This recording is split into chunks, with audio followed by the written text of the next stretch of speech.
Thanks so much for letting me chat with you this morning. I handed out some collateral. Some of it's useful, some of it may not be. One of the things I do is I specialize in doing routine services on a flat fee basis, and I do that for a reason.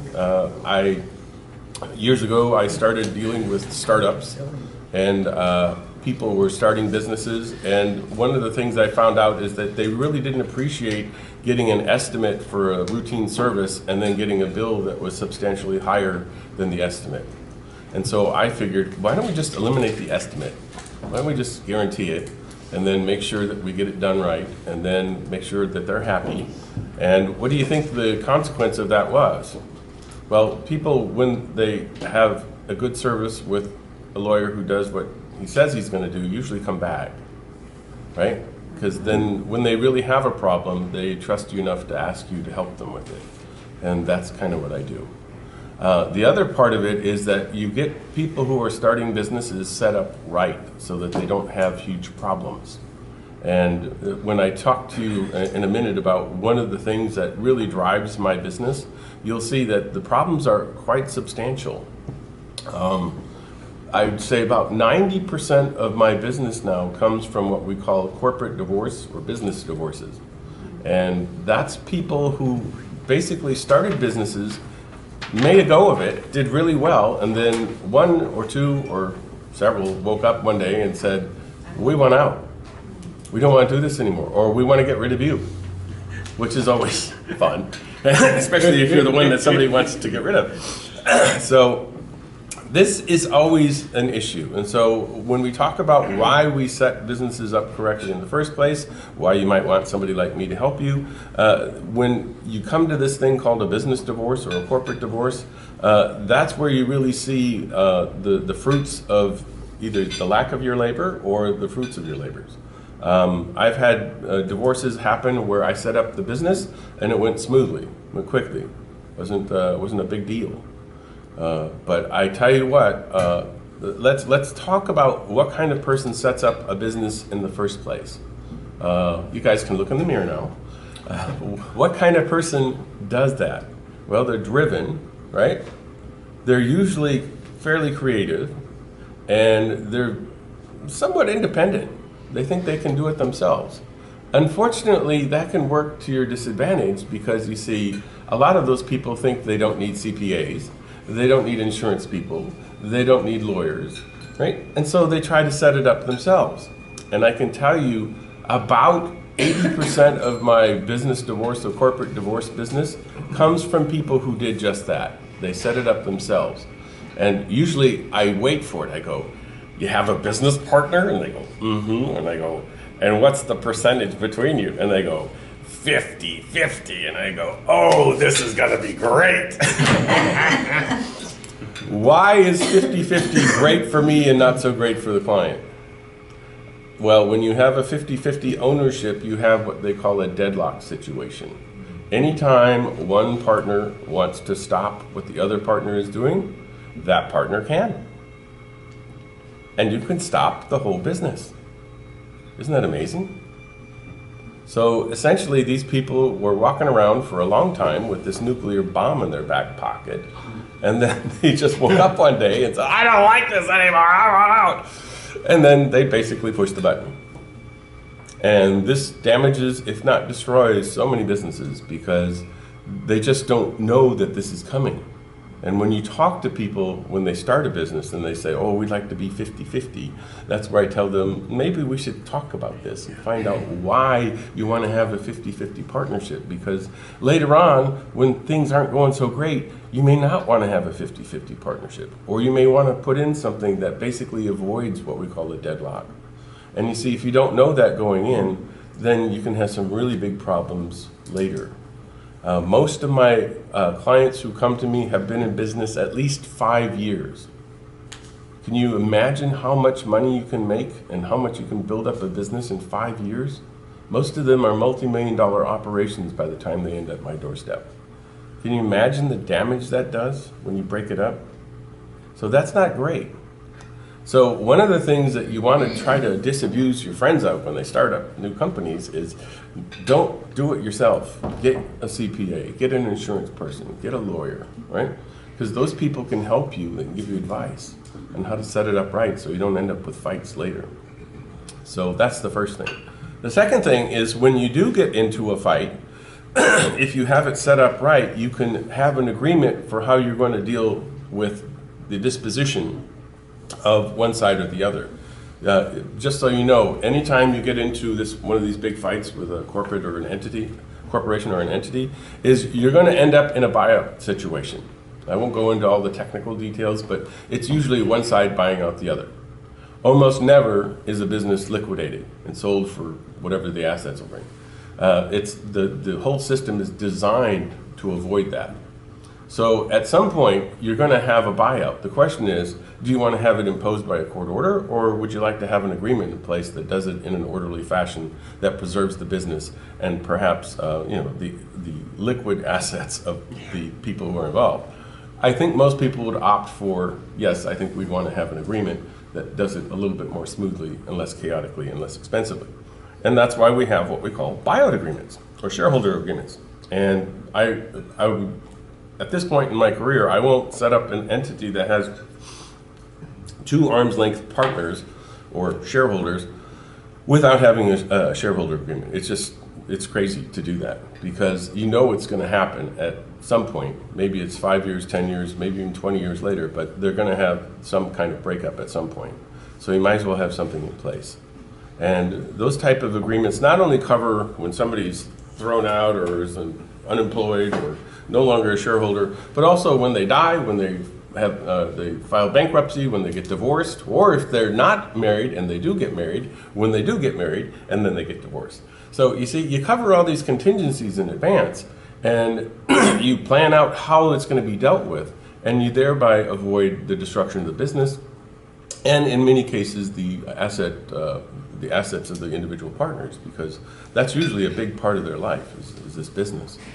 So when people come see me, I have to tell them all this stuff that they didn't do, and because they didn't do it, now we're going to have to sort it out in a tougher way. But I can tell you the good news is that almost always we try to get these people to a mediation in front of a retired judge who reads essentially the riot act to both of them and says, come on, we got to get you guys away from one another, and let's do it in a way that doesn't hurt you as much as it could actually hurt you.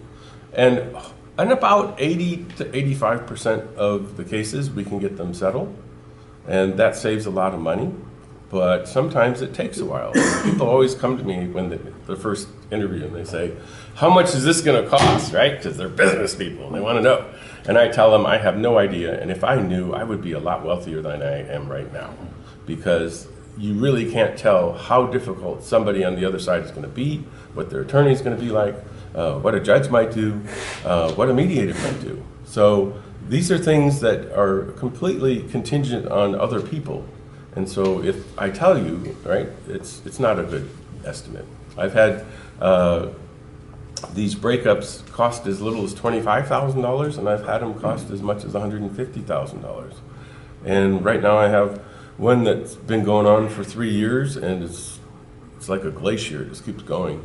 We're well over $250,000 in fees. So you can't predict what's going to happen. So that's why you try to avoid that in the first place, if you can.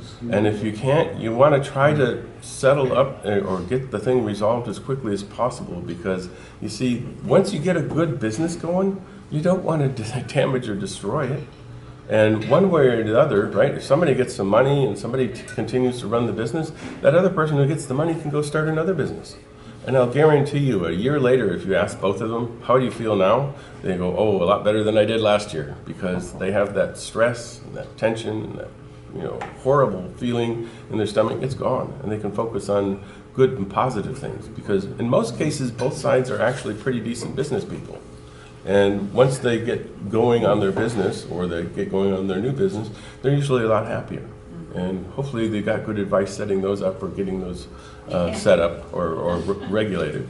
But that's usually the case. And so although it's kind of stressful for me, to have to do this. It is, everybody asks me, isn't it about 50% psychology? Yes, it is about 50% psychology, 50% legal stuff.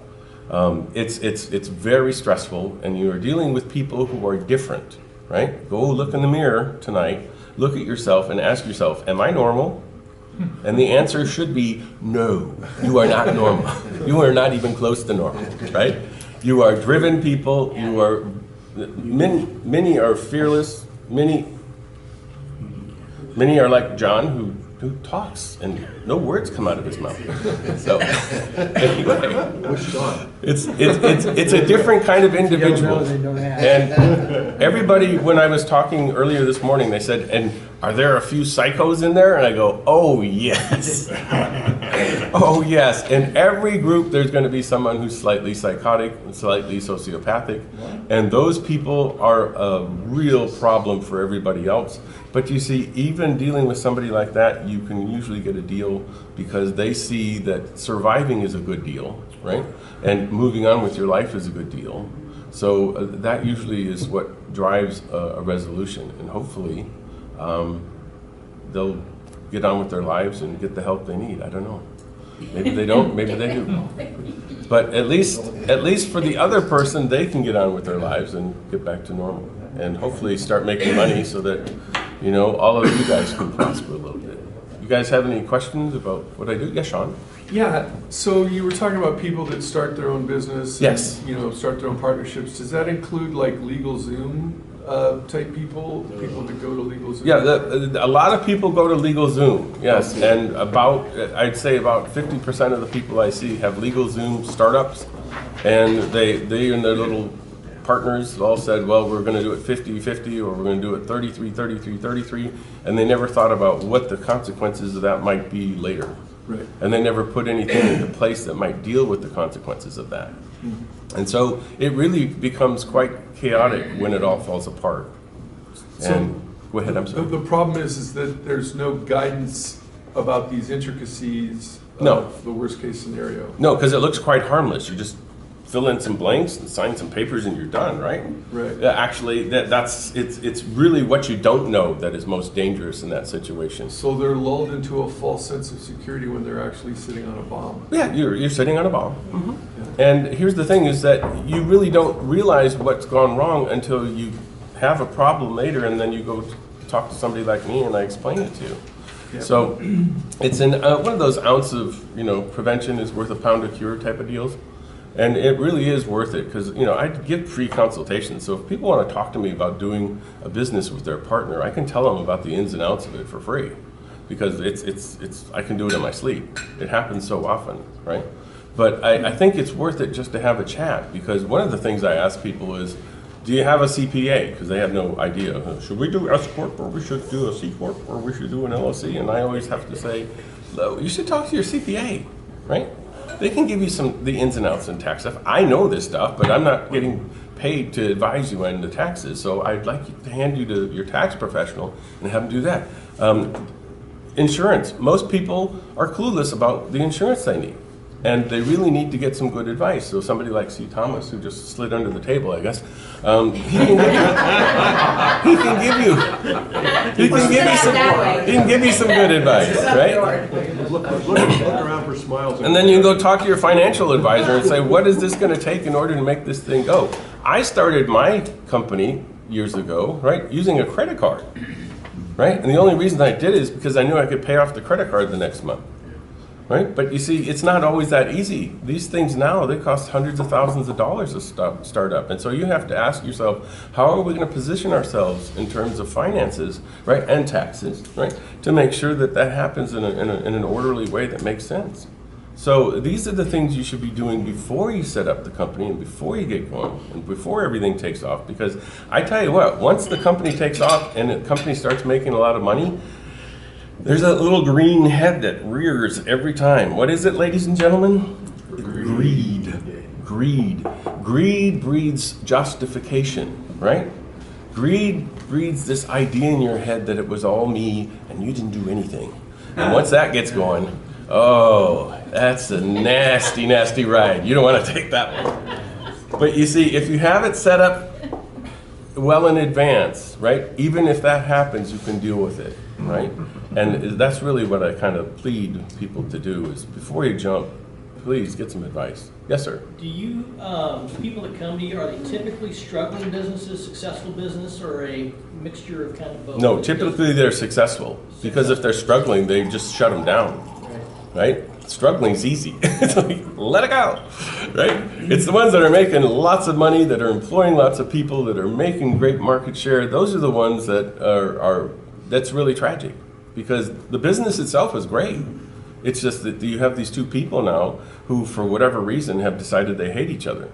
And the variety of reasons for hating each other, well, they run the gamut of human experience. $20. $20. 25 now. That's 25 now. All right. Norton's a multi-millionaire. You know.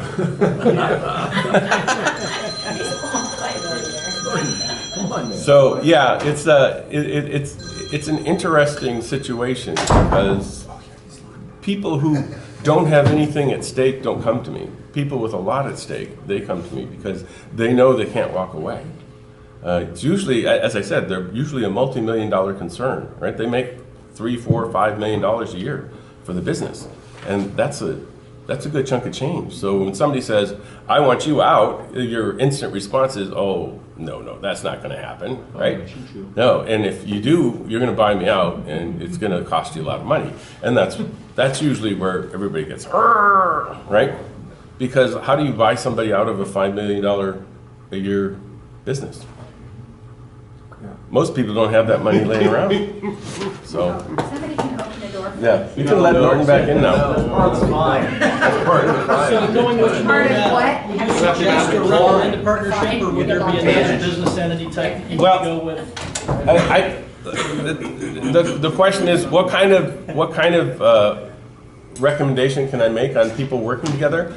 If it works for your business, yes, do it. But you just have to realize that everybody says we trust each other, we're best friends, we finish each other's sentences, we hug, we kiss. Oh, it's lovely, right? We dance all night. But here's the deal: is that can change, right? Because have you ever heard that when people get married? Like, oh, we've never been so in love before, right? It's like, yeah, I've heard that one. And then 5 years later, I want him to die. I want him to die a horrible death, right? Slow, peeling the skin off of his hide. There we go. 5 years? Oh, sometimes, John, you have personal experience? 6 months. He's on his sixth marriage. Let's try the math. No, because it's all rosy at the beginning because it's all rainbows and we're going to do great. And here's the thing, they ultimately do great. It's just that their personal relationships go south. And that's just like in a divorce. That's why we call it corporate divorce. They just hate each other. And no matter how much stuff you have in your family, you have houses and cars and yachts and stuff, if you hate each other, it doesn't matter, does it? You just want to get away from the other person. And so that's what people like me do. We just come in and we try to hold your hand and guide you through it and tell you, okay, this is going to hurt for a while, but you're going to get through it, and hopefully you'll get back, to your life and your business, and you'll move on.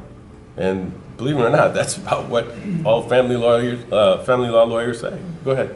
I had a friend that had a partnership and he was fine with it, but he got a divorce and his wife wanted a chunk of the business, and That's right. that caused big problems. Yes, that's something a lot of people don't anticipate. Is they either have spouses, which is why you have to have these shareholder agreements, because the spouses have to sign them as well, and that deals with that. Or you have people who aren't married when they start the business, and then they do get married, and they don't have their spouses sign on the dotted line on the shareholder agreement, so that if something goes wrong, they can be bought out. And believe me, these are enforceable. When one gets divorced and the wife says, "I'll have my money," right? The family law court looks at it and says here you're going to be paid out over 10 years at 6% interest.